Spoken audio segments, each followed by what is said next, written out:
الحمدللہ رب العالمین والصلاة والسلام علی سید الانبیاء والمرسلین، اما بعد۔ ناظرین کرام، سیدنا فاروق اعظم رضی اللہ تعالی عنہ مراد رسول، صحابی رسول، امیر المؤمنین، خلیفہ راشد۔ ناظرین، اگر ہم مسلم ریاست کو دیکھیں اور اسلامی ریاستوں کی تاریخ کو دیکھیں تو یہ بات بالکل اظہر من الشمس ہے کہ ان تمام ادوار میں عہد رسول صلی اللہ علیہ وسلم کے بعد جو سب سے زیادہ قابل عمل، سب سے زیادہ قابل رشک اور سب سے زیادہ قابل تعریف دور گزرا وہ سیدنا فاروق اعظم کا دور ہے۔ آپ کا دور اپنے تو اپنے، ناظرین بیگانے بھی مان گئے۔ آپ نے انسانیت کو حکومت کرنے کا ڈھنگ سکھا دیا، آپ نے زمانے کو انداز حکمرانی سکھا دیا، اور یہی وجہ ہے اب قیامت تک جتنے بھی حاکم ہیں اگر انہوں نے اپنی ریاست کو حقیقی ریاست مدینہ بنانا ہے تو پھر حضرت عمر کے دور کو دیکھنا پڑے گا۔ آپ کے دور میں چونکہ فتوحات بہت زیادہ ہوئی اور یہ بات تاریخ کا ایک حصہ ہے، روم، فارس جیسی عظیم سلطنتیں آپ کے دور میں فتح ہوئی اور اسلامی ریاست کا حدود اربع بڑھتا گیا۔ اب جب اسلامی سلطنت بہت وسیع ہو گئی تو پھر حضرت فاروق اعظم رضی اللہ تعالی عنہ نے اپنے دور خلافت میں پھر چند اصول وضع کیے، چند اہم انتظامی اصلاحات نافذ، اور وہ ایسی اصلاحات تھی جو قیامت تک دنیا ان پر عمل کرتی رہے گی۔ آپ نے انسانوں کو تاریخ انسانی میں بہت سارے نئے ابواب کا تعارف کروایا۔ اگر ہم دیکھیں سیدنا فاروق اعظم نے اتنی بڑی سلطنت کو چلانے کے لیے بہت سارے نئے انتظامی باب متعارف کروائے، جن میں سے چند ایک کا تذکرہ اگر میں آپ کے سامنے کروں تو ممکن ہے جو لوگ پہلی دفعہ یہ بات سنیں گے ان کے لیے بہت حیران کن باتیں ہوں گی۔ ناظرین، اگر ہم اپنے ملک کو دیکھیں تو ملک کی اندرونی اور داخلی امن و امان کے لیے پولیس بہت زیادہ ناگزیر ہے، بہت ضروری ہے۔ تو آپ حیران ہوں گے تاریخ انسانی میں پہلی دفعہ باقاعدہ پولیس کا محکمہ حضرت عمر نے قائم کیا، باقاعدہ، جن کا کام کیا تھا، ذمہ داریاں کیا تھی، بڑی بڑی پولیس کی مقاصد کیا تھا، جن میں شراب کی سرعام اور پس پردہ جو شراب کی فروخت تھی اسے روکنا تھا، اس کے علاوہ تعمیرات میں تجاوزات کو روکنا، یہ اس طرح کی ذمہ داری پولیس کو دی گئی۔ تو پہلا باقاعدہ پولیس کا شعبہ حضرت عمر نے متعارف کروایا۔ اب ظاہری سی بات ہے، جب پولیس ہے تو جزا سزا کا بھی انتظام ہے، مجرم کو پکڑ کے رکھنا اس کا بھی کوئی انتظام ہونا چاہیے۔ تو تاریخ انسانیت میں پہلی جیل حضرت عمر نے بنائی، جیل حضرت عمر نے یہ تصور دیا، اور پہلی جیل صفوان بن امیہ کے مکان کو خرید کر جو 4000 درہم کا خریدا، یہ مکہ میں تھا اور پہلی جیل مکہ میں بنائی گئی۔ اس کے بعد سب سے پہلا بیت المال حضرت عمر نے تعمیر کروایا، جس سے ریاست کے اخراجات آتے جاتے، مال کا آنا مال کا جانا، جس میں یہ سارے معاملات ہوتے تھے۔ بلکہ اس پر مورخ یعقوبی لکھتے ہیں کہ دارالخلافہ کے باشندوں کی تنخواہیں اور وظائف 3 کروڑ درہم سالانہ تھے جو بیت المال سے ادا کیے جاتے تھے۔ اس کے بعد سیدنا فاروق اعظم کے کارناموں میں سے نمایاں ترین کارنامہ، آپ نے دنیا کو نہری نظام متعارف کروایا۔ یہ بہت بڑا کارنامہ تھا۔ پانی کو زراعت کے لیے، فصلوں کی آبیاری کے لیے ایک جگہ سے دوسری جگہ پہنچانا نہر کے ذریعے، یہ نہری نظام اس دنیا کو حضرت فاروق اعظم نے دیا، اور دنیا کی پہلی نہر حضرت عمر کے دور میں کھودی گئی جو دجلہ سے بصرہ تک تھی اور جس کی لمبائی 9 میل تھی۔ یہ پہلی نہر تھی اس کائنات ارضی پر جو حضرت عمر نے کھدوائی تھی۔ اس کے بعد پھر یہ نہروں کا سلسلہ حضرت فاروق اعظم کے دور میں بہت ساری نہریں کھدوائی گئی۔ اب یہ ساری ان کا مقصد زراعت میں بہتری اور پیداوار میں اضافہ، یہ حضرت عمر نے ایک نئی اصلاح زمانے کو متعارف کروائی۔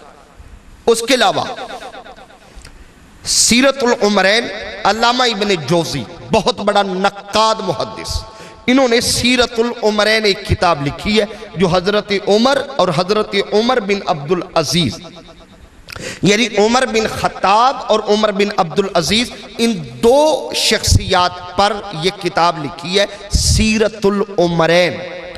اس کے اندر آپ فرماتے ہیں حضرت محدث ابن جوزی رحمت اللہ علیہ کہ حضرت عمر نے باقاعدہ محکمہ تعلیم قائم کیا اور پھر اساتذہ رکھے، معلمین رکھے جو لوگوں کو قرات، قرآن، تجوید، احادیث کا علم دیتے تھے، اور باقاعدہ ان معلمین کے ماہانہ اعزازیے مقرر تھے۔ یہ باقاعدہ پہلی دفعہ نظام سیدنا فاروق اعظم رضی اللہ تعالی عنہ نے دنیا کو متعارف کروایا۔ حضرت سیدنا فاروق اعظم کا دور ویسے تو بہت ساری خوبی ہیں، آپ محدود وقت میں کتنی باتیں کریں گے، بہت خوبی ہیں، گھنٹوں چاہیے حضرت فاروق اعظم کے دور کو بیان کرنے کے لیے، لیکن آپ کی خلافت اور آپ کی حکومت جو اصلی اصول تھا جس پر ساری خلافت تھی وہ تھا آپ کا نظام عدل، اور یہی وجہ ہے آج بھی ہم صداقت کو سیدنا صدیق اکبر سے منسوب کرتی ہے مگر عدالت کو سیدنا فاروق اعظم سے منسوب کرتی ہے۔ کیا وجہ ہے؟ اس لیے کہ آپ کے عدل میں بڑی خوبیاں تھیں۔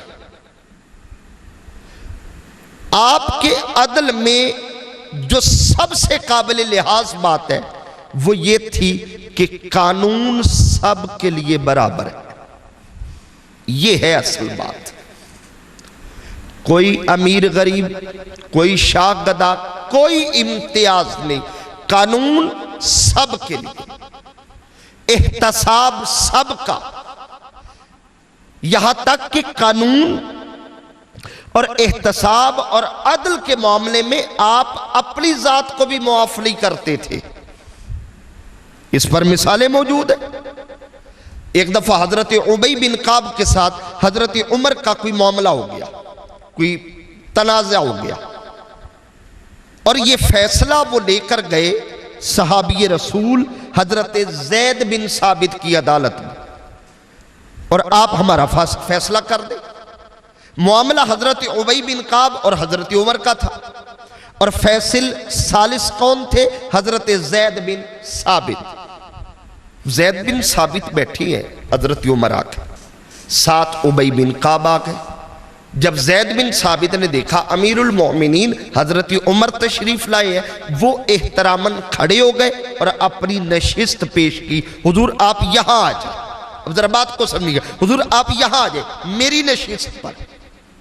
تو حضرت عمر جلال میں آ گئے، فرمایا زید تم نے پہلی نا انصافی یہ کی ہے، کیونکہ میں فریق مخالف کے ساتھ آیا ہوں، میں اس کیس کا فریق ہوں.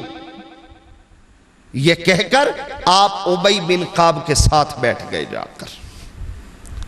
امیر المومنین ہے، مگر عدل کے معاملے میں خود اپنی ذات کو بھی انہوں نے معاف نہیں کیا.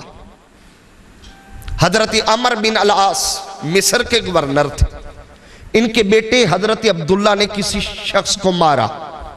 اب یہ چونکہ گورنر کے بیٹے تھے، ایک زوم تھا کہ میں گورنر کا بیٹا ہوں، دور حضرت عمر کا تھا.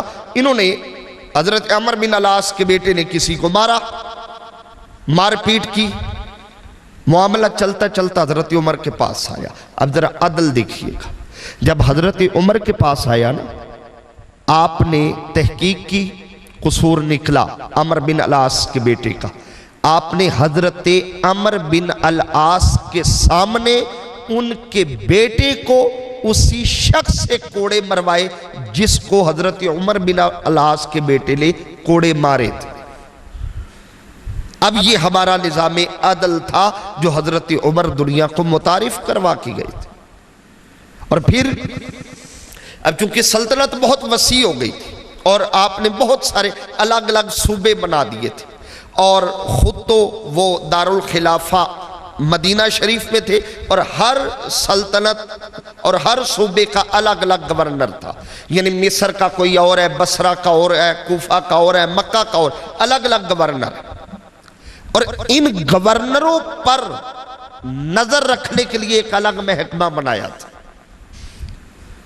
جو ان گورنروں پہ نظر رکھتا، اور وہ حضرت محمد بن مسلمہ انصاری جلیل القدر صحابی ہے، ان کو اس کا سربراہ بنایا.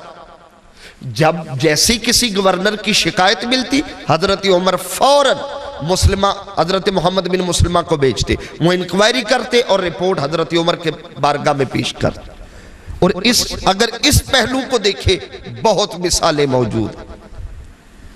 حضرت ایاز بن غنم مصر کے عامل تھے، مصر میں تعیناتی تھی ان کی. ان کے بارے میں شکایت آئی. اب ذرا شکایت سنیے.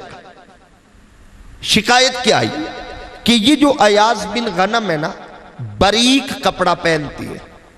حضرت عمر جب بھی کسی گورنر کی تعیناتی کرتے تو جو احکامات جاری گورنر کے لیے ہوتے تو ایک حکم ہوتا کہ باریک کپڑا نہیں پہننا، پھر حکم ہوتا کہ دروازے پر دربان نہیں کھڑا کرنا، سیکیورٹی گارڈ نہ ہو تاکہ سائل کو آنے میں پریشانی ہو، وہ پہلے دربان سے اجازت لے پھر ملے.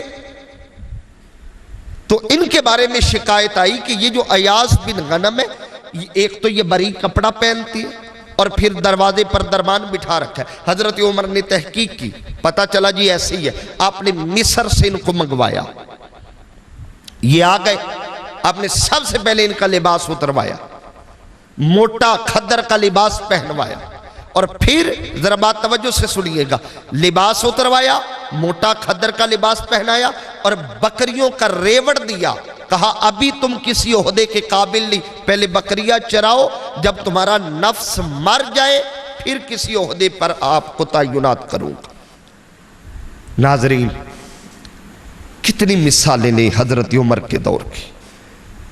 فاتح ایران سعد بن ابی وقاص، کسی معاملے میں معمولی شکایت ہوئی، ان کی حاضری لگ گئی.